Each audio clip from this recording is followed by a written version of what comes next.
The 13th of March, back in the days of the pandemic, the government announced that Ireland would be heading into some form of lockdown. And so on that day, in my own meditation and prayer, the poem kind of just evolved based on good things I'd heard that day.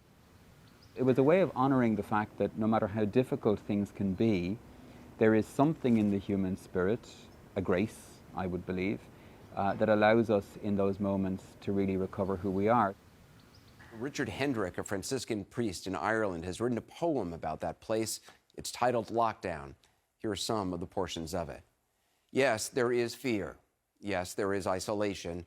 Not only did it go viral through social media, but it was being used in broadcast media. It hit the BBC. It was being retweeted and used by politicians and by celebrities and by all kinds of people that I would never in a million years have ever thought to have contact with. The new work is a book called Still Points. It's published by Hachette Press. They got in touch with me after lockdown to say, well, have you anything else like that?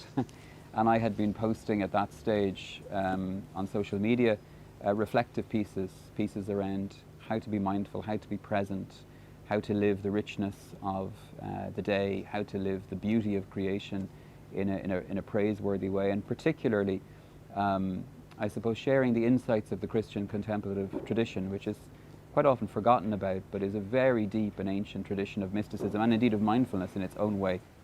Still Points runs from winter to winter. It goes through the 4 seasons, taking the seasons and the natural order of the seasons as its theme. It also looks at the major feasts of the Christian calendar and provides monthly reflections, weekly meditations, and then poems and reflections that allow people to journey that little bit more deeply into the course of the year and indeed into an experience of divine presence within themselves and their own lives. So that's the hope anyway from this little book.